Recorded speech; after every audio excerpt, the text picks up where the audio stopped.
తమ దగ్గర అపరిమిత ఆయుధ సంపత్తి ఉందంటూ గొప్పలు చెప్పిన ట్రంప్ ఇప్పుడు రియాలిటీలోకి వచ్చాడు. ఇరాన్ను దెబ్బ కొట్టాలంటే ఇజ్రాయెల్ ఒకటే సరిపోదు, ఇతర మిత్రదేశాల మద్దతు కీలకమని భావిస్తున్నాడు. కానీ అందుకు అమెరికా మిత్రదేశాలు సస్సేమిరా అంటున్నాయి. ఈ క్రమంలోనే తన మార్క్ ఒత్తిళ్లు మొదలుపెట్టాడు. స్పెయిన్తో వాణిజ్య బంధం తెంచుకున్నాడు. బ్రిటన్ ఇక ఎంతమాత్రం గుర్తించదగిన దేశం కాదు అంటూ అగ్గి మీద గుగ్గిలమయ్యాడు. ఈ జాబితాలోకి ఎన్ని దేశాలు వస్తాయో, వాటిపై ట్రంప్ ఎలాంటి అస్త్రాలు సంధిస్తాడో అన్న ఉత్కంఠ పెరుగుతోంది. ట్రంప్ ఒత్తిళ్లకు తలొగ్గి పాశ్చాత్య దేశాలు యుద్ధంలోకి దిగితే అది ఎటు దారి తీస్తుందో తెలియని పరిస్థితి. ప్రపంచ యుద్ధంగా మారే ప్రమాదమూ లేకపోలేదన్న ఆందోళనలు పెరుగుతున్నాయి. ఇంతకు అమెరికా అధ్యక్షుడు మిత్రదేశాల మద్దతు ఎందుకు కోరుతున్నాడు? కాదన్న దేశాలపై కక్ష సాధింపు చర్యలకు దిగడానికి రీజన్ ఏంటి? ట్రంప్ ఒత్తిళ్లతో పాశ్చాత్య దేశాలు యుద్ధక్షేత్రంలోకి దిగుతాయా? అదే జరిగితే మూడో ప్రపంచ యుద్ధం తప్పదా? Watch this.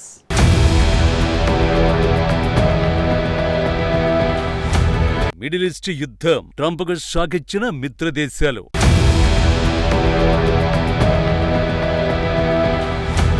ఇరాన్తో ప్రత్యక్ష యుద్ధానికి నో చెప్పిన Spain, Britain.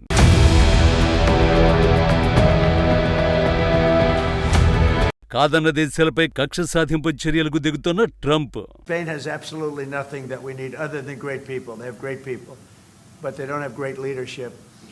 And as you know, they were the only country that in NATO would not agree to go up to 5%. I don't think they would have agreed to go up to anything. They wanted to keep it at 2%, and they don't pay the 2%.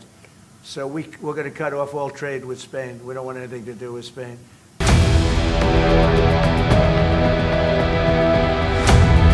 కొద్ది రోజులకు ముందు వరకు తమతో trade deal చేసుకోలేదని, తమను సుంకాలతో దోచుకున్నారని ఆరోపిస్తూ టారిఫ్లు విధించిన Trump ఇప్పుడు తన యుద్ధానికి మద్దతు ఇవ్వడం లేదని ప్రపంచ దేశాలపై పగబడుతున్నాడు.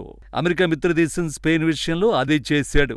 ఇరాన్పై దాడికి సహకరించడం లేదన్న ఏకైక కారణంతో స్పెయిన్తో తమ వాణిజ్య సంబంధాలను తెంచుకున్నట్టు ప్రకటించాడు. ఇరాన్పై దాడులు చేయడానికి తమ దేశంలోని సైనిక స్థావరాల్ని ఉపయోగించుకోవడానికి స్పెయిన్ నిరాకరించింది.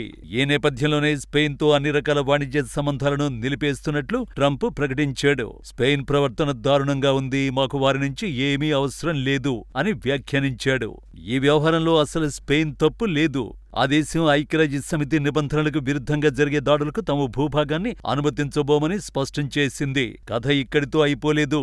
ఈ లిస్టులో మరిన్ని దేశాలు ఉన్నాయి.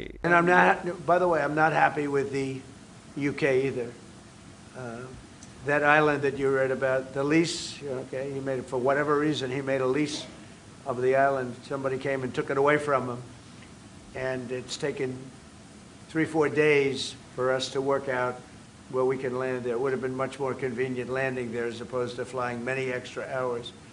So we are very surprised. This is not Winston Churchill that we're dealing with. Mr. President, what's your expectations towards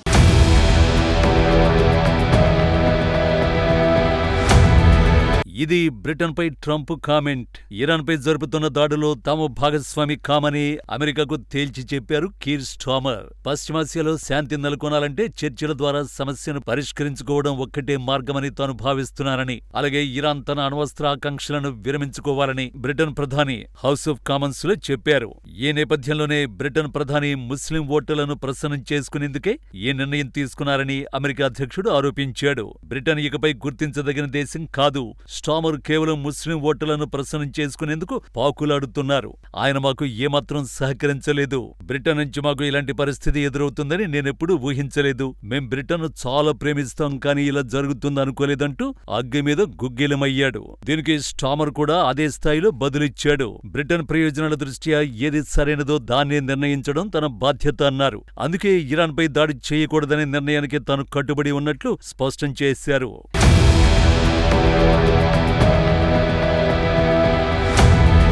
ఇరాన్పై దాడి విషయంలో స్పెయిన్ సంగతి ఇలా ఉన్నా బ్రిటన్ మద్దతు ఇవ్వకపోవడం ట్రంప్ జీర్ణించుకోలేకపోతున్నాడు.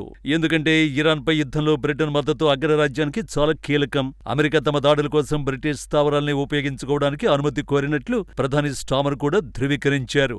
అయితే తమ మిలిటరీ బేసులు కేవలం రక్షణాత్మక ప్రయోజనాల కోసం మాత్రమేనని స్పష్టం చేశారు.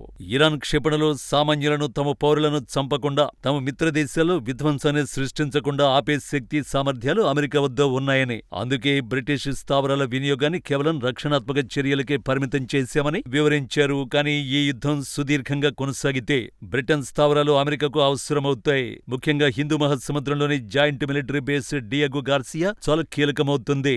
ఇది ఇరాన్కు 2400 మైళ్ల దూరంలో ఉంది. అమెరికా వైమానిక దళానికి ఫార్వర్డ్ బేస్ లాంటిది. ఇక్కడ భారీ రన్వేలు, విమానవాహక నౌకలు ఆగడానికి వీలైన లోతైన ఓడరేవు ఉన్నాయి.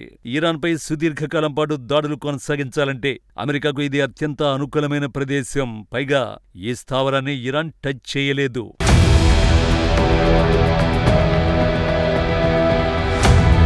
తమపై అమెరికా దాడులకు మద్దతునిస్తున్న గల్ఫ్ దేశాలపై ఇరాన్ క్షిపణులు, డ్రోన్లతో విరుచుకుపడుతోంది. కానీ డియాగో గార్సియాపై దాడి చేయడం ఇరాన్కు సాధ్యం కాదు. ఎందుకంటే ఇరాన్ దగ్గరున్న అత్యాధునిక బ్యాలిస్టిక్ క్షిపణుల పరిధి సుమారు 2000 నుండి 2500 కిలోమీటర్లు మాత్రమే. డియాగో గార్సియా ఇరాన్ తీరం నుండి సుమారు 4000 కిలోమీటర్ల దూరంలో ఉంది. అంటే ఇరాన్ తన వద్ద ఉన్న ఏ క్షిపణితోనూ ఈ బేస్ను నేరుగా తాకలేదు. దీంతో అమెరికా తన విమానాలను, ఇంధనాన్ని, సైనికులను ఎటువంటి భయం లేకుండా ఇక్కడ ఉంచుకోగలుగుతుంది. ఇరాన్లోని భూగర్భ అణు కేంద్రాలను ధ్వంసం చేయాలంటే సాధారణ యుద్ధ విమానాలు సరిపోవు. వీటికి B-2 స్పిరిట్ వంటి భారీ బాంబర్లు కావాలి. ఈ బాంబర్లు టేకాఫ్ అవడానికి చాలా పొడవైన రన్వేలు కావాలి. డియాగో గార్సియాలో అటువంటి భారీ రన్వేలు ఉన్నాయి. ఇక్కడి నుండి బయలుదేరిన బాంబర్లు గాలిలోనే ఇంధనాన్ని నింపుకుంటూ ఇరాన్పై బాంబుల వర్షం కురిపించి తిరిగి సురక్షితంగా బేస్కు చేరుకోవడానికి అవకాశం ఉంటుంది. ఈ యుద్ధం సుదీర్ఘంగా కొనసాగిస్తే ఖచ్చితంగా డియాగో గార్సియా స్థావరం అమెరికాకు ఉండాల్సిందే. ఎందుకంటే ప్రస్తుతానికి ఇరాన్పై దాడికి గల్ఫ్ దేశాలు అనుమతి ఇస్తున్నా త్వరలోనే అవి మనసు మార్చుకునే అవకాశం ఉంది.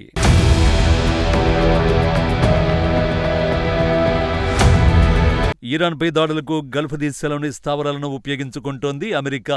అందుకే వాటిని ఇరాన్ టార్గెట్ చేస్తోంది. తమ లక్ష్యం అమెరికా స్థావరాలే అని చెబుతూనే ఇతర ప్రాంతాలపైన దాడులు చేస్తోంది. ఇరాన్పై దాడులు ఆపమని అమెరికాపై గల్ఫ్ దేశాల నుంచి ఒత్తిడి పెంచాలి అనేది టెహ్రాన్ ప్లాన్. అది వర్కౌట్ అవుతుంది కూడా. Saudi Arabia, United Arab Emirates, Qatar, Kuwait దేశాలు ఇప్పటికే అమెరికాను తమ భూభాగాల నుంచి దాడి చేయొద్దని చెబుతున్నాయి. ఒకవేళ మధ్యప్రాచ్యంలోని సౌదీ అరేబియా, ఖతార్ వంటి దేశాలు తమ భూభాగాన్ని వాడుకోవడానికి అమెరికాకు అనుమతి ఇవ్వకపోతే అప్పుడు అమెరికాకు ఉన్న ఏకైక ఆప్షన్ డియాగో గార్సియా ఒక్కటే. అందుకే ట్రంప్ ప్రభుత్వం ఈ బేస్ కోసం ఎంతలా పట్టుబడుతోంది. కానీ అందుకు స్టామర్ సస్యమిరా అంటున్నారు. అందుకు అతడి లెక్కలు అతడికున్నాయి. ట్రంప్ చెప్పినట్టు ముస్లిం ఓటు బ్యాంకు వ్యూహం కూడా ఓ కారణమే. ఏదైతేనేం ఇరాన్పై దాడి ట్రంప్కు లేనిపోని చిక్కులు తేవడం పక్కా అన్నట్టుంది పరిస్థితి.